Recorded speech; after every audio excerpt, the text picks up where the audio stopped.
9 मई की सजाएं होंगी, फिर मुज़ाकरात होंगे। खुर्रम विर्क साहब, आई थिंक ये वन ऑफ अ काइंड है कि दानियाल साहब ने ऑन बिहाफ ऑफ गवर्नमेंट बताया है कि किस तरह से चीजें आगे बढ़ सकती हैं। आप अपनी तरफ से जो 9 मई वाले हैं उन सबको सजाएं होने दें, उसमें रुकावट ना डालें।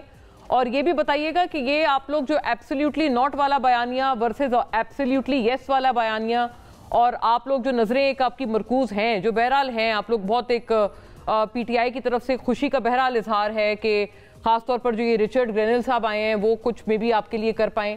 ये इसके बारे में बताइएगा, क्या ये इंटरवेंशन नहीं होगी? क्या आप खुद इंटरवेंशन को दावत नहीं दे रहे खान साहब के हक में? बहुत शुक्रिया, बहुत शुक्रिया। अगर ये ऐसी बात है तो हम इसको बिल्कुल इसकी मजम्मत करते हैं, हम इनके खिलाफ हैं। हम बिल्कुल अपने मुल्क में किसी की इंटरवेंशन कभी नहीं चाहते, ना कभी चाहेंगे।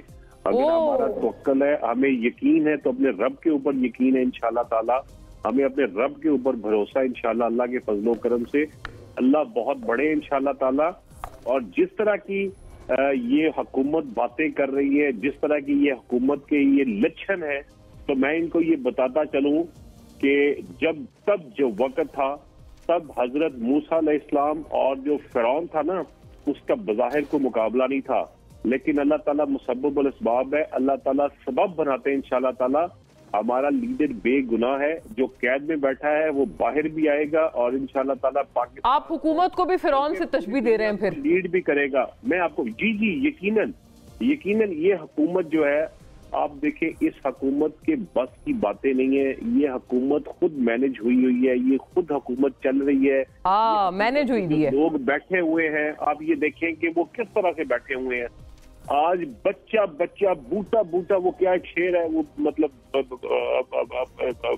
वो मुझे अभी ज़हन में नहीं आ रहा, लेकिन मैं आपको अभी वो शेर भी सुनाता हूं। आप देखें कि पूरे पत्ता बूटा हाल हमारा जाने, वो वाला बूटा जाने बरिस्टर दानियाल साहब ही ना जाने जाने ना जाने, गुल ना जाने, बाग तो सारा जाने। बाग तो सारा जाने एग्जैक्टली। तो बात ये है कि पूरे लोगों को पता है, ना सिर्फ लोगों को पता। अच्छा, एक आपकी बात से सर विर्क साहब मुझे इजाजत दीजिएगा, एक सवाल है, बहुत अहम बात है। आरिफ अलवी साहब, योर फॉर्मर प्रेसिडेंट, उन्होंने बात की है। उन्होंने, आप कह रहे हैं कि आपको अल्लाह के अलावा तवक्कल नहीं है, लेकिन उन्होंने कांग्रेसमैन राजा कृष्णमूर्ति, उनको कोट किया है उनकी ट्वीट को, और बहुत उनका शुक्रिया अदा किया है कि वो खान साहब के हक में खड़े हो गए और वो रेजोनेट कर रहे हैं पाकिस्तानी अवाम की उमंगों के साथ। मतलब आपकी तरफ से ये तो सिर्फ एक ट्वीट है, कोई कमी नहीं है, चाहे वो शहबाज गिल साहब हों, फवाद चौधरी हों, आरिफ अलवी आपके फॉर्मर प्रेसिडेंट हैं, मतलब वो सारे ये लोग जो हैं वो सारी इनकी नजरें मरकूज हैं यूएस पे। आप कह रहे हैं आपको सिर्फ अल्लाह के अलावा किसी पे तवक्कल नहीं है। लेकिन जब कोई आवाज उठाता है किसी के लिए, जब ह्यूमन राइट्स की यहाँ पे वायलेशन की जा रही है और बुरी तरह से की जा रही है, तो ऑब्वियसली जो हम हिस्सा है यकीनन कंट्रीज के साथ जो हमारे अलायंस हैं अक़वाम मुत्तहिदा के ऊपर, जो भी बातें यकीनन उन्होंने अपनी स्टेटमेंट्स उनके पास आज मीडिया के तवस्सुत से बातें चीजें जा रही हैं, जिसके सबब इन्होंने इसको आज फायर वॉल को लगा के इन्होंने इसकी बुरी हालत की हुई है।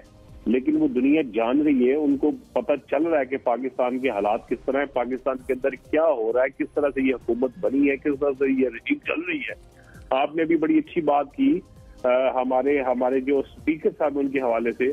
आप देखिए, स्पीकर जो है वो कस्टोडियन ऑफ द हाउस है।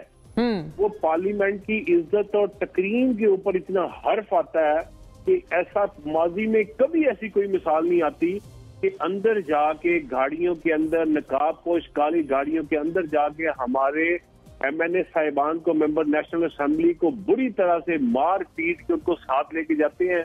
और स्पीकर साहब आज तक उनके कैमरे, स्पीकर के कैमरे, ये स्पीकर का घर है, स्पीकर के घर के अंदर वो घुसे हैं, स्पीकर के घर के उन्होंने कैमरे बंद किए हैं।